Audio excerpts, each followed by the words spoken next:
मस्त असं खमंग खुसखुशीत मिश्र डाळीचे थालीपीठ आणि त्याचबरोबर ठेचा. आहा, बघताच तोंडाला पाणी सुटलं की नाही. नमस्कार, मी दुर्गाज रेसिपीमध्ये तुमच्या सर्वांचे स्वागत करते आणि वेळ वाया न घालवता पुढच्या रेसिपीला सुरुवात करते. तर आज बनवणार आहोत मस्त असे मिश्र डाळीचे थालीपीठ, म्हणजेच थालीपीठ भाजणीचे थालीपीठ. ही थालीपीठ भाजणी मी कशी बनवली आहे ती माझ्या चॅनलवर अपलोड केलेली आहे, तर तो व्हिडिओ तुम्ही नक्की बघा. इथे मी थालीपीठ बनवण्यासाठी सर्वप्रथम मेथी घेतलेली आहे आणि ती स्वच्छ निसून घेतलेली आहे. मेथीऐवजी तुम्ही तुमच्या आवडीनुसार पालक किंवा बीट अजून जे असतात ते पालेभाज्या वापरू शकता. साधे तुम्ही कांद्याच्या पाताचे किंवा अजून कोथिंबीरचे फक्त असे पण थालीपीठ बनवू शकता, पण इथे मी मेथी वापरलेली आहे. तर स्वच्छ निसून घेतलेली मेथी आपण पाण्यामध्ये घालून घेऊया आणि धुवून घेऊयात.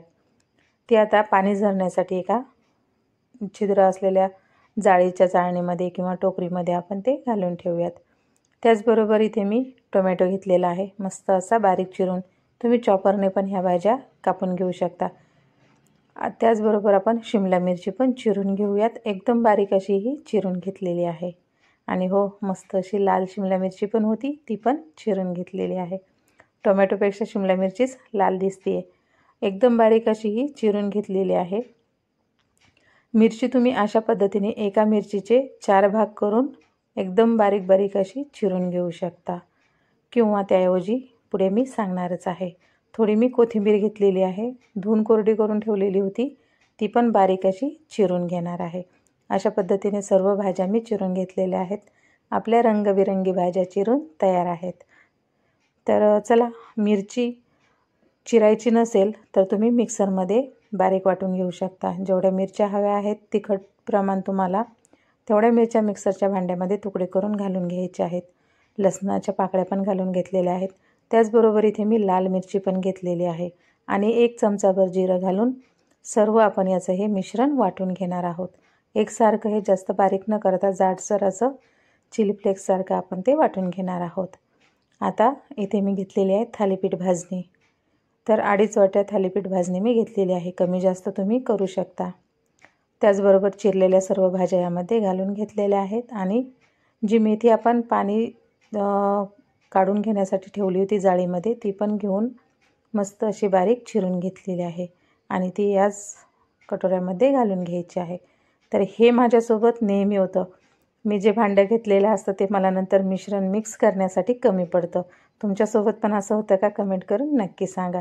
तर आता हे मिश्रण मी दुसऱ्या मोठ्या भांड्यामध्ये ट्रान्सफर करून घेतलेलं आहे आणि तयार करून घेतलेला मिरची, लसूण आणि जिऱ्याचा ठेचा पण यामध्ये घालून घेतलेला आहे.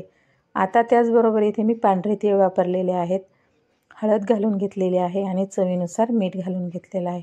आणि हो, अर्ध लिंबू मात्र नक्की पिळून घाला, त्याने जी चटपटीत चव येते ना, ती खूप छान येते.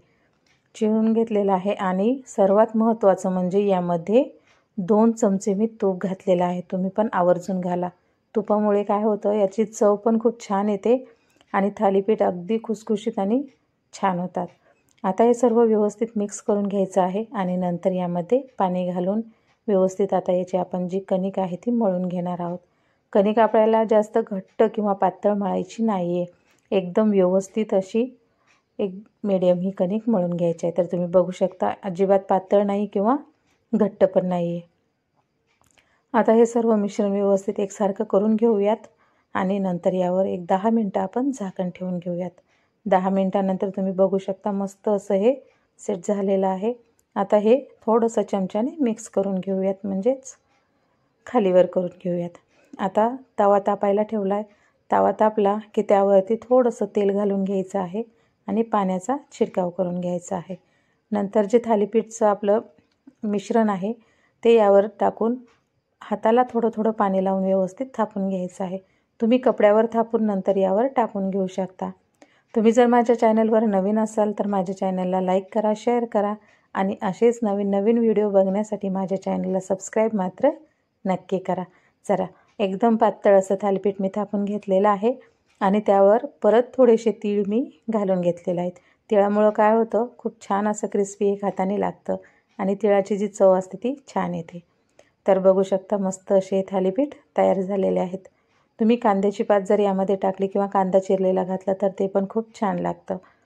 तर मस्त असे खमंग खुसखुशीत थालीपीठ तयार आहेत आणि त्याचसोबत मस्त असा झणझणीत हिरव्या मिरच्याचा ठेचा तुम्ही चटणी किंवा लोणच्यासोबत आणि दहीसोबत पण खाऊ शकता. चला तर मग तुम्हाला माझी रेसिपी कशी वाटली कमेंट करून नक्की सांगा. भेटूया पुढच्या रेसिपीमध्ये. नमस्कार. व्हिडिओ आवडला असेल तर लाईक करा, शेअर करा आणि सबस्क्राईब मात्र आठवणीने नक्की करा. नमस्कार.